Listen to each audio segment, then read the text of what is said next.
নমস্কার, তাপসী রান্নাঘরে সকলকে স্বাগত। শুরু করছি নতুন একটা দিনে নতুন একটা ভিডিও। আজ আমি করব কালাকাঁদ। একদম ঝামেলা ছাড়া সহজভাবে বানিয়ে নেব কালাকাঁদ। তার জন্য আমি এখানে দেখুন 1 লিটার দুধ নিয়েছি, মানে 1 কিলো দুধ, 2 প্যাকেট দুধ নিয়েছি। এবার দুধটা আমি কড়াইতে নিয়েছি। এবার দুধের বাটিটা ধুয়ে দিয়ে দিচ্ছি সামান্য একটু জল। এবার জল দিয়ে আমি গ্যাস জ্বেলে দিচ্ছি। আজকে আমি এই যে কালাকাঁদটা করব, এতটাই সহজ যে কোনোদিন মিষ্টি করেনি সেও যদি আমার এই ভিডিওটা দেখে মিষ্টি করে, একদম পারফেক্ট দোকানের মতো কালাকাঁদ তৈরি করতে পারবে।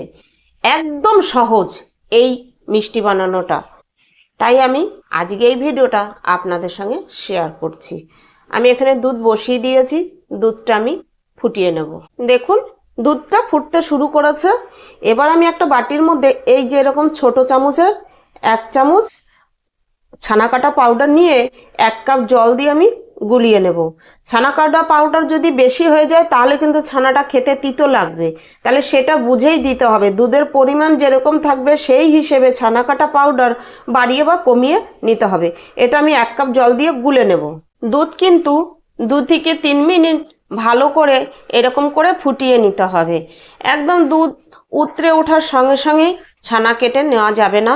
একটু ভালো করে ফুটিয়ে নিলে তাতে কিন্তু ছানাটাও ভালো হবে, আর যে আমি কালাকাঁদটা তৈরি করব, কালাকাঁদটাও বেশ ভালো হবে। দেখুন আমি 2 মিনিট ফুটিয়েছি, আরও 1 মিনিট আমি ফুটিয়ে নেব।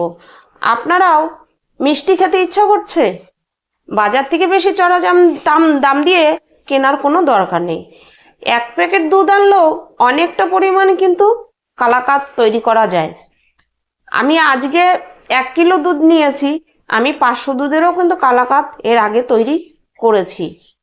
এবার দেখুন দুধটা আমি এরকম করে নেড়ে নেড়ে ফুটিয়ে নিচ্ছি, নিচে যেন লেগে না যায়। দুধ দেখবেন ফুটাতে শুরু করলে নিচে কিন্তু একটু লেগে আসে, সেই জন্য কিন্তু নেড়ে নেড়েই দুধটা ফুটিয়ে নিতে হবে। দুধ আমি 3 মিনিট ফুটিয়ে নিয়েছি। এবার এই যে ছানা কাটা পাউডার দিয়ে জলটা তৈরি করে রেখেছি, আমি আলাদা একটা বাটিতেই নিয়ে করে রেখেছি। এভাবে জল তৈরি করে ছানা কাটলে সেটাতে বেশি ভালো হয়।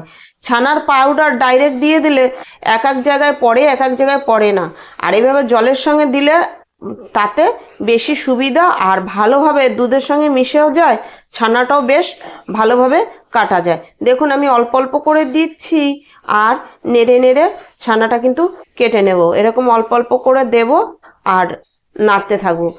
আজ কিন্তু আমি এখানে রেখেছি মাঝারি টু লোতে, এভাবে রেখেই আমি ছানাটা কেটে নেব। দুধ কিন্তু ছানা কেটে গিয়েছে। এবার আমি বাটিটা, এই যে দুধের বাটিটার মধ্যে কিছুটা জল নিয়েছি। এবার এই জলটা কিন্তু দেব। এভাবে দিলে কিন্তু একদম ফ্রেশ ছানাটা বেরিয়ে আসবে, আর 1 ফোঁটাও জলের সঙ্গে দুধটা থাকবে না।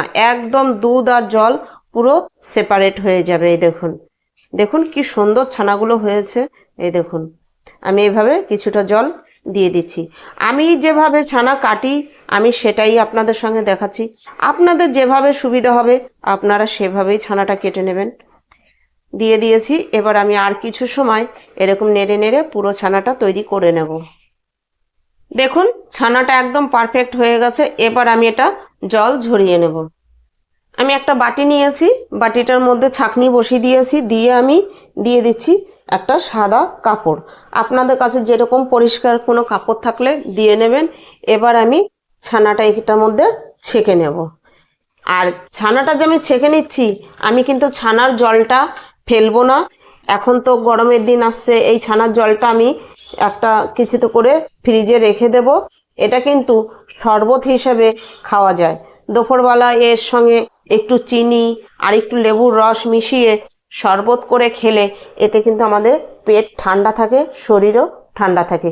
এবার আমি এটা ছানাটা ছেঁকে নেব এইভাবে। এই দেখুন এবার ছানার থেকে আমি ভালো করে জলটা ঝরিয়ে নেব, আর এই ছানার জলটা ঠান্ডা করে আমি রেখে দেব শরবত বানিয়ে খাওয়ার জন্য। আমি এবার এই ছানার থেকে ভালো করে জল ঝরিয়ে নিয়ে তারপরে আবার আসছি। দেখুন ছানা আমি নিয়েছি জল ঝরিয়ে, দেখেছেন কি সুন্দর হয়েছে ছানাটা।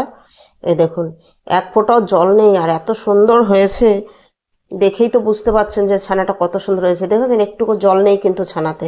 ঠিক এভাবেই কিন্তু ছানাটাকে তৈরি করে নিতে হবে। এবার ছানাটা আমি ভালো করে, যে চাকাটা হয়েছিল সেটা আমি ভালো করে ভেঙে নিচ্ছি। আর আমি এরকম একটা ছড়ানো থালা নিয়ে নিয়েছি ছানাটা আমি এটা মেখে নেওয়ার জন্য। এবার এখানে আমি ছোট বাটিটার দেখুন হাফ বাটি চিনি নিয়েছি, তবে আমি হাফ বাটি চিনি প্রথমেই দিচ্ছি না। এই দেখুন হাফ বাটি থেকে কিছুটা দিয়েছি আর কিছুটা রেখেছি, মানে হাফ বাটির থেকে 2 ভাগ দিয়েছি আর 1 ভাগ রেখে দিয়েছি। আমি মাখতে মাখতে কিন্তু বুঝতে পারবো এই হাফ বাটির থেকে যে 2 ভাগ চিনি দিয়েছি, এখানে চিনির পরিমাণ চামচ মেপে নিলে চামচের মাপ মতো হবে 3 টেবিল চামচ চিনি হবে। তাহলে এই 3 টেবিল চামচ আমি চিনি দিয়ে দিয়েছি। আপনারা মিষ্টিটা যে পরিমাণ খেতে চান সেই হিসেবে কিন্তু আপনারা চিনিটা ব্যবহার করতে পারেন। আমি একটু মিষ্টির পরিমাণটা কম রাখবো কালাকাতটার মধ্যে, তার জন্য আমি চিনির পরিমাণটা কম ব্যবহার করলাম। এবার আমি এটা ভালো করে মেখে নেব, একদম স্মুথ করে, কোনো গোটা যেন না থাকে। এভাবে মাখতে মাখতে পুরো চিনিটাও কিন্তু গলে যাবে, একটা চিনিও যেন দানা হিসেবে ভিতরে না থাকে, আর ছানাও যেন একদম দানা হিসেবে না থাকে। এরকমভাবে আমাকে এটা মেখে নিতে হবে। এই মিষ্টিটা বানানো এতটাই যে সহজ, তা মানে আপনারা এই ভিডিওটা দেখলেই বুঝতে পারবেন, আর আপনারা বানালেও বুঝতে পারবেন। সামনে হোলি আছে, আপনারা নিজেরাও ঘরে এভাবে দুধ কিনে ছানা করে মিষ্টি বানিয়ে নিজেরাও খান, বাড়ির সবাইকে মিষ্টি মুখ করান। দেখবেন সবাই জিজ্ঞাসা করবে আপনি কিভাবে এই মিষ্টিটা ঘরে তৈরি করেছেন। আর কেউ আপনার কথা শুনে বিশ্বাসই করতে পারবে না যে আপনি ছানা তৈরি করে ঘরে মিষ্টিটা তৈরি করেছেন। সবাই মনে করবে যে আপনি দোকান থেকেই কিনে এনেছেন। তাহলে চলুন আমি এটা আগে মেখে নিচ্ছি। মোটামুটি আমি 3 মিনিট মেখে নিয়েছি। তারপরে দেখুন আমি আরও 1 টেবিল চামচ চিনি দিয়ে দিয়েছি। তাহলে টোটাল আমার 1 কিলো দুধের ছানাতে 4 টেবিল চামচ চিনি লেগেছে। এবার এখানে আমি দিয়ে দেব এই একটু ময়দা, 1 টেবিল চামচ ময়দা, 1.5 টেবিল চামচ ময়দা আমি দিয়ে দিচ্ছি। দেখুন এই চামচটারই 1.5 চামচ ময়দা আমি দিয়েছি। এবার দিয়ে আমি একদম পুরোপুরি যতক্ষণ পর্যন্ত আমার দরকার ততক্ষণ পর্যন্ত আমি মেখে নেব। দেখুন আমার ছানাটা মাখা কমপ্লিট। এই দেখুন একটুকু কিন্তু চিনি নেই, আর একদম সুন্দর করে মেখে নিয়েছি। এবার আমি রেডিতে যাচ্ছি। কড়াই বসিয়ে দিয়েছি, দিয়ে দিচ্ছি কড়াইয়ের মধ্যে মেখে নেওয়া ছানা। আমি কিন্তু এখন গ্যাস জ্বালিনি, আমি গ্যাসটা পরে জ্বালছি। আমি কড়াইতে দিয়েছি, এখনও গ্যাস জ্বালিনি। তার আগে আমি এই প্লেটটা রেডি করে নিচ্ছি। এখানে একটা বাটার পেপার দিয়ে দিয়েছি। এবার এই বাটার পেপারের উপরে আমি সামান্য একটু ঘি দিয়ে দেব। ঘি দিয়ে ঘিটা আমি পুরো বাটার পেপারে ভালো করে মেখে দেব, মানে ছড়িয়ে লাগিয়ে দেবো এরকম করে, তাহলে ভালো হবে। আপনাদের কাছে বাটার পেপার না থাকলেও যে কোনো পাত্রের মধ্যেই আপনারা একটু ঘি না থাকলেও সাদা তেল গরম করে তার কাঁচা গন্ধটা কাটিয়ে তারপরে এরকম পাত্রের মধ্যে লাগিয়ে দেবেন, তাহলে কালাকাতটা তোলার সময় বেশ ইজিভাবে উঠে যাবে। এবার গ্যাস আমি জেলে দিচ্ছি, তবে গ্যাস জেলে দিয়ে একদম গ্যাস আমি লো করে দেব। লো করে দিয়ে আমি এটা নেড়ে নেব। এই কাজটা কিন্তু গ্যাস লো রেখেই করতে হবে, যেন এটা একদম লাল যেন না হয়ে যায়। যখনই দেখবেন গ্যাস লো রেখে এটা এরকম 2-3 মিনিট করলেই একটা পাক ধরে যাবে। আমি সেই পর্যন্ত এটা করে নেব। আমার এই ভিডিওটা যদি আপনাদের ভালো লাগে লাইক কমেন্ট সাবস্ক্রাইব করবেন। সাবস্ক্রাইব করে পাশে থাকা বেল আইকনটি প্রেস করে নোটিফিকেশনটি অন রাখবেন। যখনই আমি এরকম নিত্য নতুন ভিডিও আপলোড করব পৌঁছে যাবে সবার আগে আপনাদের কাছে। আর আমার ভিডিওটা ভালো লাগলে বন্ধুদের সঙ্গে বেশি বেশি শেয়ার করবেন। দেখুন আমি কিন্তু এবার এটা কিন্তু অনবরত নাড়তেই হবে, 1 মিনিটের জন্য হাত থামানো যাবে না।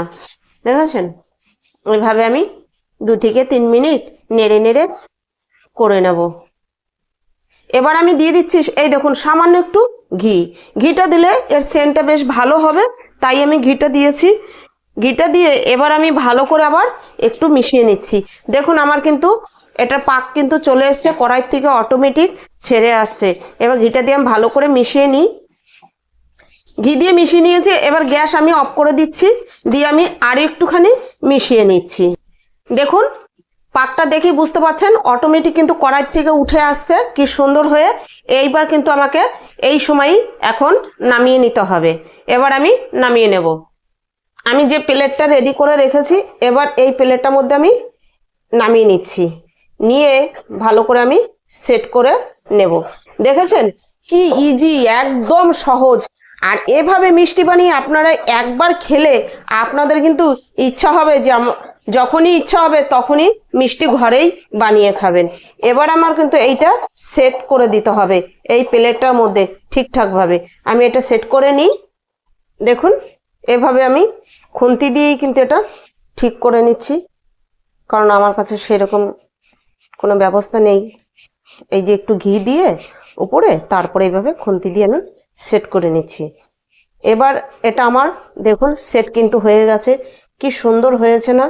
দেখুন দোকানে যেরকম উপর থেকে কালাকাতটা এরকম একটু থাকে সেই রকমই হয়েছে। এবার আমি এটা 15 থেকে 20 মিনিট রেখে ঠান্ডা করে নিয়ে তারপরে আমি আবার আসছি। দেখুন আমি ঠান্ডা করে নিয়েছি, এবার আমি কেটে নিচ্ছি। দেখুন কি সুন্দর হয়েছে। আমার একটু ছোট বড় হয়ে গেল, এটা একটু বড় হয়ে গেল আর দুটো একটু ছোট হয়ে গেল। আমি চারকোনা করেই করছি কালাকাত যেহেতু, আপনারা চাইলে অন্যরকম কাটিংও করতে পারেন। দেখুন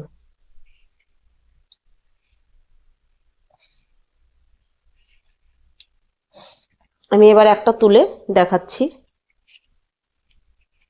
দেখুন কি সুন্দর হয়েছে, একদম দোকানের মতো। দেখেছেন? কেউ দেখেও বলতে পারবে না যে এটা ঘরে বানানো, আর খেয়েও বলতে পারবে না। দেখেছেন তো কি সুন্দর হয়েছে, একদম সফট আর একদম দোকানের মতো। আজ ভিডিওটা এখানেই শেষ করছি। ফিরে আসব নতুন একটা দিনে নতুন একটা ভিডিও নিয়ে।